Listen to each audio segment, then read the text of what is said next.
এজন্য বিশ্বনবী বললেন, খবরদার এদিনের নামাজ মিস করো না। মান তারাকা সালাসা জুমাইন তাহাউনান, গাফলতি করে টানা 3টা জুমা যে ব্যক্তি মিস করলো, তাবা আল্লাহু ফি কলবিহি, রব্বুল আলামিন ওই লোকটার অন্তরের মধ্যে মোহর মেরে দেয়। ওয়া কুতিবা ফি জুমরাতিল মুনাফিকিন, মুনাফিকদের খাতায় তার নাম তুলে দেয়। 3টা জুমা যদি কেউ মিস করে, 2টা পানিশমেন্ট। এক হচ্ছে তবা আল্লাহু ফি কলবি, আল্লাহ অন্তরে মোহর মেরে দেয়। ভালো কথা ভাল লাগে না, নামাজ ভাল লাগে না, আজান ভাল লাগে না, ইসলাম ভাল লাগে না, শুধু মৌজ মাস্তি ভাল লাগে, গান বাজনা ভাল লাগে, এরকম আছে না নাই? জুমার নামাজে যায় না। আরেকটা হলো কুতিবা মিনাল মুনাফিকিন, মুনাফিকদের খাতায় নাম তুলে দেয়। আল্লাহ হেফাজত করো, আরো জোরে পড়েন আমিন। জুমার দিন আগে আগে মসজিদে আসবেন ইনশাআল্লাহ। সবাই রাজি? ইনশাআল্লাহ। আসেন, আল্লাহ জুমার ব্যাপারে কি ওয়াজ আমাদেরকে করলেন আমরা শুনি। শুনতে রাজি? আল্লাহ বললেন, ইয়া আইয়ুহাল্লাযীনা আমানু ইযা নুদিয়া লিস-সালাতি মিন ইয়াউমিল জুমআতি ফাসআউ ইলা যিকরিল্লাহি ওয়া যারুল বাই', যালিকুম খায়রুল লাকুম ইন কুনতুম তা'লামুন। পড়েন না আল্লাহু আকবার। আল্লাহ বললেন, ও আমার মুমিন বান্দারা শোনো শোনো। আপনাদেরকে অ্যাড্রেস করে আল্লাহ বলছেন, ও আমার মুমিন বান্দারা শোনো, ইযা নুদিয়া লিস-সালাতি মিন ইয়াউমিল জুমআ, জুমার নামাজের আযান যখন দেয়া হয়, ফাসআউ ইলা যিকরিল্লাহ, আল্লাহর স্মরণে তোমরা ধাবিত হও। ওয়া যারুল বাই', কেনা বেচা বন্ধ করে দাও। যালিকুম খায়রুল লাকুম ইন কুনতুম তা'লামুন, এটাই তোমাদের জন্য কল্যাণ যদি তোমরা বুঝতে পারো। জুমার নামাজের আযান যখন হয়, ফাসআউ ইলা যিকরিল্লাহ, আল্লাহর স্মরণে তোমরা বের হয়ে যাও। আল্লাহু আকবার। ফাসআউ ইলা যিকরিল্লাহ ইযা নুদিয়া লিস-সালামি ইয়াউমিল জুমআ, জুমার নামাজের আযান যখন দেয়া হয় বের হয়ে যাও, তখন কোনো কাজ রাখা যাবে না। এই আযান দ্বারা উদ্দেশ্য হচ্ছে খতিব সাহেব খুতবা দেওয়ার জন্য মিম্বারে বসলে যে আযানটা দেয়া হয়, এই আযান। কথা বুঝতে পেরেছেন? কিন্তু দুর্ভাগ্যজনক হলে সত্য, আমাদের বাংলাদেশে এই আযানটা কেন যেন মুয়াজ্জিন ভাইরা ইমাম সাহেবের সামনে এসে আস্তে আস্তে দেয়, ছোট ছোট করে ইমাম সাহেবের মুখের উপরে দেয়, মাইকে দেয় না। এটা পাইছে কই? এটা যে কোত্থেকে ঢুকছে এক আল্লাহই ভালো জানে। আযান মানে অ্যানাউন্সমেন্ট। আযান মানে কি? কথা বলেন। অ্যানাউন্সমেন্ট কি জোরে হবে না আস্তে? তো সব আযান মাইকে এত সাউন্ড করে, এই আযানটা ইমাম সাহেবের মুখের সামনে এসে ছোট ছোট করে কেন দেয়? এটার কোনো দলিল আছে বলে আমার জানা নাই। এই আযানটাও মাইকে হতে হবে। আমি পৃথিবীর যত দেশ ঘুরেছি, অনেক বড় বড় মসজিদে আমি জুমার সালাত করেছি, সব জায়গায় মক্কাতুল মুকাররমা সহ মসজিদে নববী সহ সব জায়গায় খতিব সাহেব জুমার মিম্বারে বসার পরে যে আযানটা দেয়া হয়, এটাও অন্যান্য আযানের মতো মাইকে দেয়া হয়। আল্লাহ বললেন, ইযা নুদিয়া লিস-সালামি ইয়াউমিল জুমআ, জুমার দিনে আযান যখন দেয়া হয়, এই আযান দ্বারা উদ্দেশ্য হচ্ছে খতিব বসলে যে আযান 12:30 12:15 দিকে যে আযান, এই আযান উদ্দেশ্য নয়। বিশ্বনবীর সময়ে এই 12:30 12:15 দিকে যে আযান ছিল, এটা ছিল না। বিশ্বনবীর সময় ছিল না, আবু বকরের সময় ছিল না, সাইয়েদনা ওমর ফারুকের সময় ছিল না। এটা চালু হয়েছে সাইয়েদনা উসমান যুন-নুরাইনের সময়। তখন মদিনাতে মানুষের সংখ্যা অনেক বেড়ে গিয়েছে, লোকজন আর জায়গা হয় না, মুসল্লিতে ঠাসাঠাসি। উনি ঘোষণা দিলেন, সুকে জাওরা, জাওরা নামক বিশাল একটা বাজার আছে, ঘোষণা দিলেন এখন থেকে ওই জায়গায় জুমার নামাজ হবে। মানুষ যেন আগ থেকে প্রস্তুতি নিয়ে আসতে পারে, এজন্য জাওরা নামক বাজারে উনি আর একটা আযান দেওয়ার প্রচলন করলেন। সুবহানাল্লাহ। সেখান থেকে আজ অবধি আমরা এই অতিরিক্ত আযানটা দিয়ে থাকি। এটা নবীর সুন্নাত না, এটা সাহাবীর সুন্নাত। বিশ্বনবীর সুন্নাহ মেনে নেওয়া যেমনি আবশ্যক, 4 খলিফার থেকে পাওয়া সুন্নাতগুলো মেনে নেওয়া আবশ্যক। বিশ্বনবী বললেন, আলাইকুম বিসুন্নতি ওয়া সুন্নাতিল খুলাফায়ে রাশিদিন আল মাহদিন, আমার সুন্নাত ধরবা, হেদায়েত প্রাপ্ত 4 খলিফার সুন্নাত ধরবা। কেমনে ধরবা? ইক্ষু চিনেন? ইক্ষু না গ্যান্ডারি নাকি আখ না কুশাই? হ্যাঁ, আখ। কাঁচা আখ খায় কি করে? এই সামনের দাঁত দিয়ে ভাঙে না? সামনের দাঁত দিয়ে বলে ভাঙে, চাপার দাঁত দিয়ে, এই জায়গার দাঁত দিয়ে শক্ত করে ধরতে হয়। বিশ্বনবী বললেন, আব্দু আলাইহা বিন নওয়াজিজ, আমার সুন্নাত আর সাহাবীদের সুন্নাতকে চাপার দাঁত দিয়ে আঁকড়ে ধরো, যাতে ছুটে না যায়। চিল্লায় পড়েন আল্লাহু আকবার। এটা সাইয়েদনা উসমানের সুন্নাত।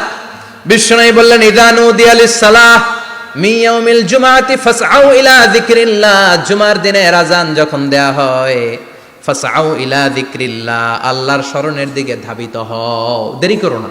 দেরি করা যাবে না। আজান হইলে কোনো কাজ রাখবেন? কোনো ব্যস্ততা থাকবে? কাজ একটাই, জুমার নামাজ। চিল্লায় বলেন কাজ একটাই, সেটা কি? জুমার নামাজ। আল্লাহ বললেন ফাসআউ। ফাসআউ এর শাব্দিক অর্থ হচ্ছে দৌড়াও। আসলে কি?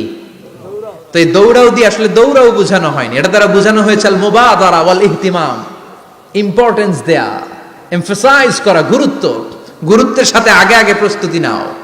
ফাসআউ দ্বারা দৌড়ানো বোঝানো হয়নি। প্রমাণ কি? কারণ বিশ্বনবী দৌড়ে দৌড়ে নামাজে যেতে নিষেধ করেছেন। বিশ্বনবী বলেছেন ইদা উকিমাতিস সালাহ, মনোযোগ দিয়ে শুনেন, ইদা উকিমাতিস সালাতু ফালা তাতুহা তাসআউন ওয়া আতুহা তামশুন আলাইকুম বিসাকিনাহ ফামা আদরাকতুম ফাসাল্লু ওয়া মা ফাতাকুম ফাতিম্মু। যখন নামাজ শুরু হয়ে যায় দৌড়ে দৌড়ে যাবে না। তামশুন, হেঁটে হেঁটে যাও। আলাইকুম বিসাকিনা, ধীরে ধীরে যাও। ফামা আদরাকতুম ফাসাল্লু, ইমাম সাহেবের সাথে যে যত রাকাত পাবা পড়বা। ওয়া মা ফাতাকুম ফাতিম্মু, যেটা ছুটে যায় নিজে নিজে পড়ো, কবুল করে নেবে কে? আল্লাহ। কিন্তু দৌড়ে যায় নামাজ ধরা যাবে না। খবরদার, ধীরস্থির ভাবে যাবেন। হাঁটার মধ্যে একটা গুরুত্ব দিয়ে তাড়াতাড়ি ধরতে চাবেন, কিন্তু দৌড়ে যাওয়া যাবে না, নিষেধ করেছেন। অনেক মুসল্লিরা এটা করে। ধরেন মাগরিবের নামাজ, অজুখানাতে মুসল্লিরা অজু করতেছে, ইমাম সাহেব নামাজ শুরু করেছেন আল কারিআতু মাল কারিআ ওমা আদরাকা মাল কারিআ, মুখস্থ আছে না সবার? মুসল্লি মনে করতেছে অজু হয়েছে আমার অর্ধেক, এখন যদি তাড়াতাড়ি অজু না করে দৌড় না দেই রাকাত পাওয়া যাবে? রাকাত পাওয়ার জন্য দিছে দৌড়। মসজিদে হচ্ছে টাইলসের মসজিদ, পিছলায় পয়রা মুসল্লি একদিকে, লুঙ্গি আরেকদিকে। আছে না নাই? আমার কাছে খবর আছে এরকম পা ভাঙছে অনেকের। রাকাত ধরার জন্য মুসল্লি তাড়াহুড়ো করে দিছে দৌড়, মুসল্লি একদিকে লুঙ্গি, ঠ্যাং ভাঙ্গা শেষ, এখন ল্যাংড়া। বিশ্বনবীর কথা মানে নাই, ওটারে ল্যাংড়া বানাইছে কে? আল্লাহ। এই জন্য বিশ্বনবী বললেন খবরদার দৌড়ে যাবে না, একামত হয়ে গেলে ধীরস্থির ভাবে যাও। কেননা দৌড়ে দৌড়ে আপনি কার দরবারে যাবেন? উনি তো সব রাজার বড় রাজা, মহারাজা। মহারাজার দরবারে তাড়াহুড়ো করা যায় নাকি? না। ফিট হয়ে কাপড় চোপড় পরে আতর টাতর মেখে ধীরস্থির ভাবে যাবেন। দৌড়ে গেলে আপনার হার্টবিট বেড়ে যাবে, আপনার ব্রেথ ইন ব্রেথ আউট, শ্বাস প্রশ্বাস বেড়ে যাবে। তো হাঁপানির চোটে তো আপনি হাঁপাতে থাকবেন। আপনি তাহিয়া পড়বেন কখন, তাসবিহ পড়বেন কখন, আল্লাহর প্রশংসা করবেন কখন? চিল্লা এখন ঠিক কিনা? এজন্য আল্লাহ বললেন ফাসআউ ইলা যিকরিল্লাহ, জুমার নামাজের আজান যখন হয়ে যায় তোমরা আল্লাহর জিকিরের দিকে ধাবিত হও। যিকরিল্লাহ, আল্লাহর স্মরণ। জিকির মানে কি? আল্লাহর স্মরণ। কিন্তু এই জিকির দ্বারা এই আয়াতের উদ্দেশ্য হচ্ছে আল খুতবাতাইন, জুমার দুই খুতবা। জুমার জিকিরের অনেক অর্থ আছে। জিকির মানে সালাত, জিকির মানে কোরআন, জিকির মানে ওয়াজ, জিকির মানে সম্মান। আবার জিকির মানে জুমার দুই খুতবা। আবার জিকির মানে সুবহানাল্লাহ, আলহামদুলিল্লাহ, লা ইলাহা ইল্লাল্লাহ, সুবহানাল্লাহ, আলহামদুলিল্লাহ, লা ইলাহা ইল্লাল্লাহ, লা ইলাহা ইল্লাল্লাহু মুহাম্মাদুর রাসূলুল্লাহ সাল্লাল্লাহু। এটাও জিকির। সুবহানাল্লাহ, আলহামদুলিল্লাহ, আল্লাহু আকবার। এই তিন জিকিরের চেয়ে শ্রেষ্ঠ কোনো জিকির আছে? কথা কন। বিশ্বনবী প্রত্যেক ফরজ নামাজের পরে সুবহানাল্লাহ 33 বার, আলহামদুলিল্লাহ 33 বার, আল্লাহু আকবার 34 বার পড়তেন। রাজি আছেন? সবাই পড়তে রাজি আছেন? ইনশাআল্লাহ। লাফালাফি করবেন না তো? ঘাড় বাঁকা করবেন না তো? হুই হুই করে চিল্লাফাল্লা করা যাবে? জিকিরের মধ্যে সৌন্দর্য আছে না নাই? আল্লাহ নিজেও সুন্দর। আল্লাহর কাছে যেটা আমরা পেশ করব সবটাই সুন্দরভাবে পেশ করতে হয়। চিল্লা এখন ঠিক কিনা? তার মানে জিকিরের অনেক অর্থ। জিকিরের এক অর্থ হলো কোরআন। জিকিরের এক অর্থ কি? কোরআন। আপনি যখন কোরআন পড়েন তখন জিকির করেন কার? আল্লাহ। কথা বলেন। আল্লাহ। আবার আপনি যখন নামাজ পড়েন জিকির করেন কার? আল্লাহ। আবার আপনি যখন লা ইলাহা ইল্লাল্লাহ এটা পড়েন জিকির করেন কার? আল্লাহ। ঝিনুকের ভেতর লুকিয়ে থাকে যেমন মতি, ঝিনুকের ভেতর লুকিয়ে থাকে যেমন মতি, কালমা শাহাদাতে আছে আল্লাহর জ্যোতি, কালমা শাহাদাতে আছে আল্লাহর জ্যোতি। পড়েন সুবহানাল্লাহ। সুবহানাল্লাহ। এই লা ইলাহা ইল্লাল্লাহ সবচেয়ে শ্রেষ্ঠ জিকির। সাইয়েদনা মূসা আলাইহিস সালাম আল্লাহরে বললেন, আল্লাহ আল্লিমনি যিকরান, আপনি আমার এমন একটা জিকির শিখাইয়া দেন, লা ইয়ালামুহা ইল্লা আনতা ওয়া আনা, যে জিকিরটার শব্দ আপনি আর আমি ছাড়া কেউ জানবে না। সুবহানাল্লাহ।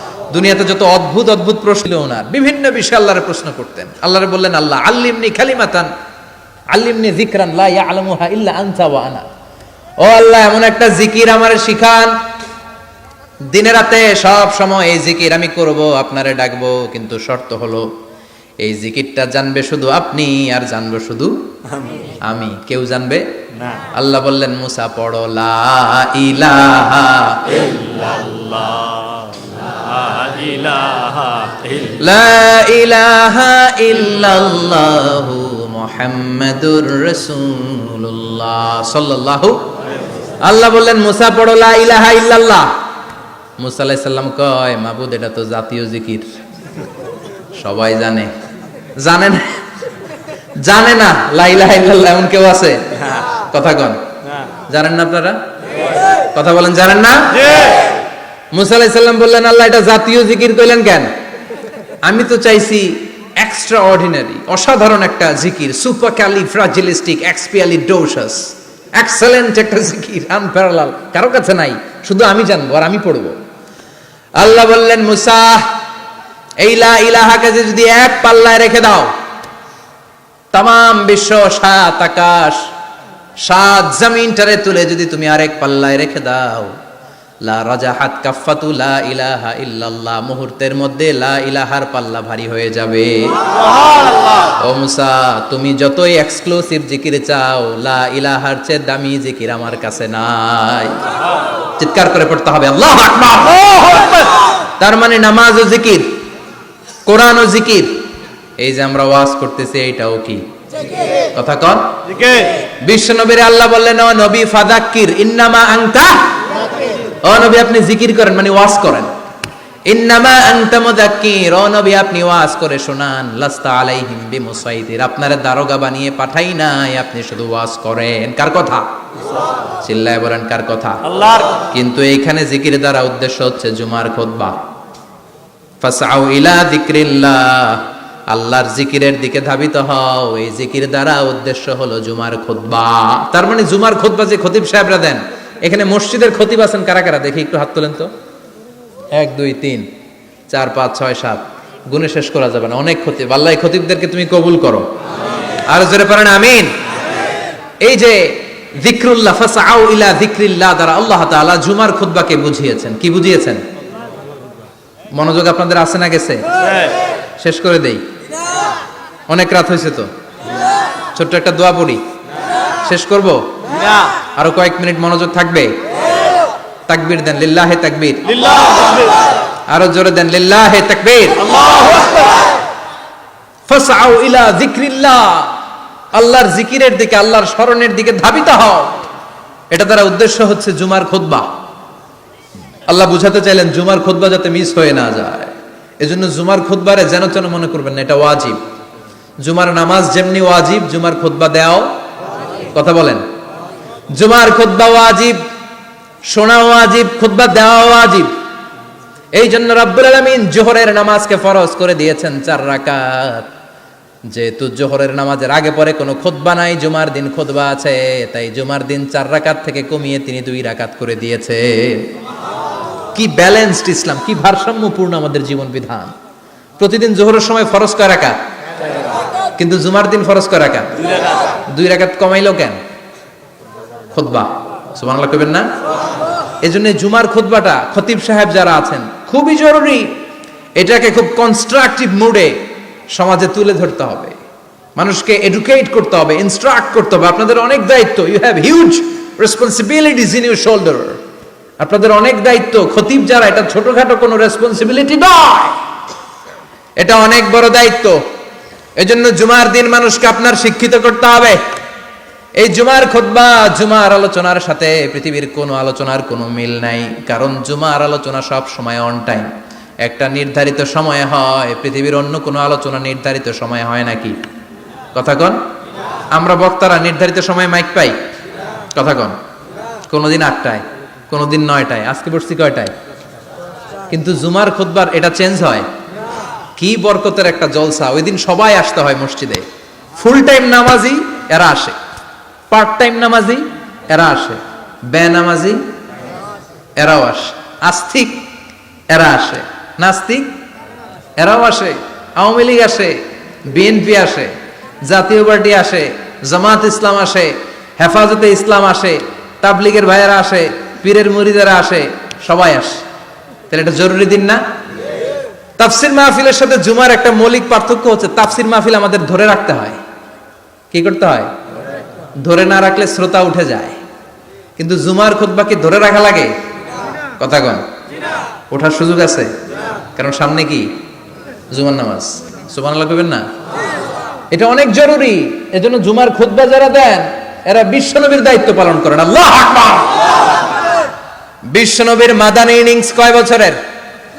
10 বছর। বিশ্বনবীর মাদানী ইনিংস শুরু হয়েছে মসজিদে নববী তৈরি করার মধ্য দিয়ে। বিশ্বনবী মসজিদে নববী তৈরি করার পর মসজিদে নববীর খতিব হিসেবে দায়িত্ব নিলেন। সুবহানাল্লাহ। বিশ্বনবী একটা, দুইটা, পাঁচটা, 10টা না, মসজিদে নববীতে 10 বছরের ইনিংসে 500টারও বেশি জুমার খুতবা দিয়েছেন। সুবহানাল্লাহ। বাড়িতে যায় বললেন কত খুতবা? 500রও বেশি খুতবা দিয়েছে। মদিনার সমাজটা এমনি জান্নাতি সমাজ হয় নাই। মদিনার সোসাইটিটাকে জান্নাতি সমাজ বানানোর জন্য বিশ্বনবীকে 500টা বক্তব্য দিতে হয়েছে। চিল্লায় পড়েন আল্লাহু আকবার। প্রতি সপ্তাহে যে আয়াতগুলো নাজিল হতো বিশ্বনবী এগুলো নিয়ে কথা বলতেন।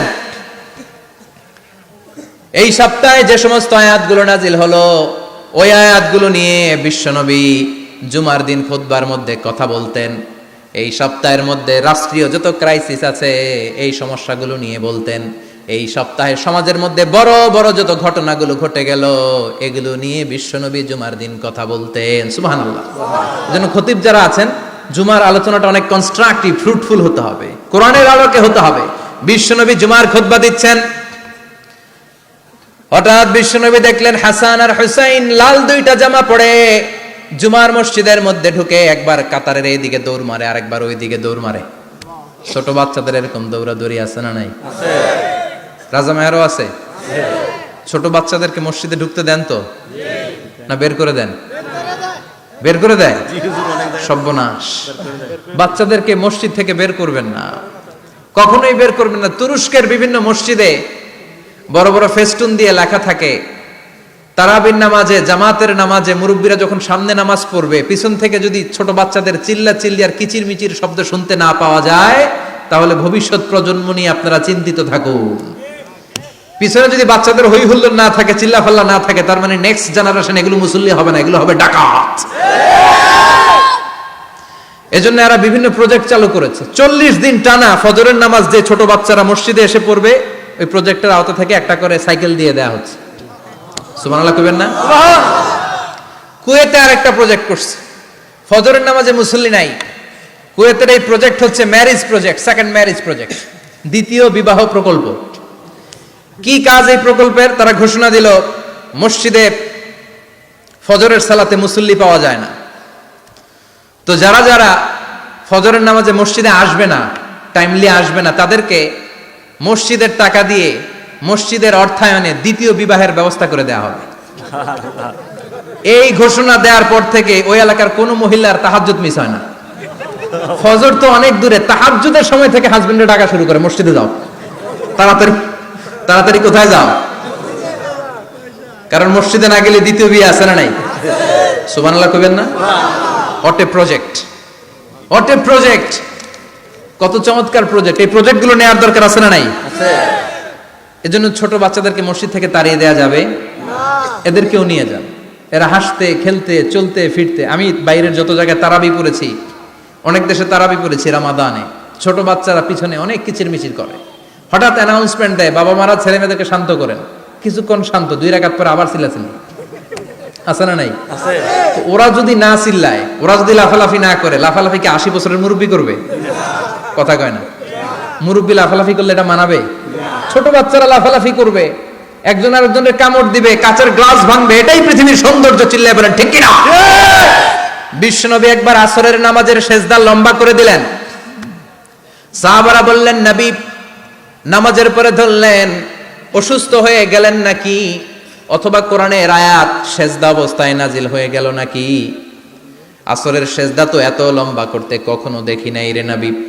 বিষ্ণু বললেন, না, অসুস্থ হই নাই, কোরআনের আয়াত নাজিল হয় নাই। আমি যখন সেজদায় লুটিয়ে পড়েছি, আমার কলিজার টুকরা নাতি হাসান আমার কাঁধের উপরে চেপে বসেছে। আমি যদি সেজদা থেকে মাথা উঠাই হাসানের কষ্ট হয়ে যাবে, তাই আসরের একটা সেজদা আমি ইচ্ছা করেই লম্বা করে দিয়েছি। কি নবী ছিল, কি মায়া ছিল নাতিদের সাথে। হাসান হুসাইন বিশ্বনবী, যে নবী হচ্ছে সব নবীদেরও সর্দার, ওই নবীরে ঘোড়া বানায়া, বিশ্বনবীর বাবরি চুল ছিল তো, ওই চুল ধরে এরকম ঘোড়া ঘোড়া খেলতো। বিশ্বনবীর কাঁধে বসে বিশ্বনবীর বাবরি চুল টেনে টেনে কয়, এটা আমার ঘোড়া। হাসান হুসাইনের গায়ের এমন কোন জায়গা নাই যে জায়গায় বিশ্বনবী চুমা দেয় নাই। আর বলতেন, রাইহানা চাইনি ফিদ দুনিয়া, হাসান আর হুসাইন হলো আমার দুনিয়ার সুগন্ধি। সাইয়্যিদা শাবাবি আহলিল জান্নাহ, জান্নাতীরা আপনারা যারা জান্নাতে যাবেন, আপনাদের সামনে দুইটা পতাকা থাকবে, একটা থাকবে হাসানের হাতে আর একটা হুসাইনের হাতে। বিশ্বনবী মসজিদে নববীতে জুমার খুতবা দিচ্ছেন, হঠাৎ হাসান আর হুসাইন লাল দুইটা জামা পরে কাতারের মধ্যে দৌড়াদৌড়ি শুরু করলেন। বিশ্বনবী খুতবা থামিয়ে দিলেন, মিম্বার থেকে নেমে হাসান হুসাইনকে দুই হাতে টানতে টানতে মিম্বারের উপরে নিয়ে আসলেন, যাতে মুসল্লিদের ডিস্টার্ব না হয়ে যায়। হাসানকে ডান হাতে ধরে, হুসাইনকে বা হাতে ধরে বাকি খুতবাটা বিশ্বনবী তখন শেষ করলেন। 500টা খুতবা দিয়েছেন। কয়টা? চিল্লায় বলেন কয়টা? আবার বিশ্বনবী জুমার খুতবা দিতে দাঁড়ালেন। এক সাহাবী এসে বসে বলল, বিশ্বনবী বললেন, কুম, দাঁড়াও, 2 রাকাত পড়ছো? সাহাবী কয়, না, পড়ি নাই। বিশ্বনবী বললেন, ইরকা রাকাতান, 2 রাকাত পড়ো। সাহাবী 2 রাকাত পড়া শুরু করলেন, বিশ্বনবী আবার খুতবা দেওয়া শুরু করলেন। খুতবার নিরবিচ্ছিন্নতাকে ভঙ্গ করে বিশ্বনবী তাকে দাঁড়াতে বললেন, 2 রাকাত নামাজ পড়তে বললেন। তার মানে খতিব সাহেব মন গড়া শুধু খুতবা দিয়ে যায় না, ডানে বায়ে কোথায় কি হচ্ছে সবকিছু নজরে রেখে, কন্ট্রোলে রেখে, সামাজিক সব সমস্যার কথাগুলো তুলে ধরে অসামাজিক কার্যকলাপের বিরুদ্ধে হুঙ্কার দিয়ে জুমার প্ল্যাটফর্মটাকে শক্তিশালী করাই হচ্ছে একজনের খতিবের দায়িত্ব। চিল্লায় কোন ঠিক কিনা?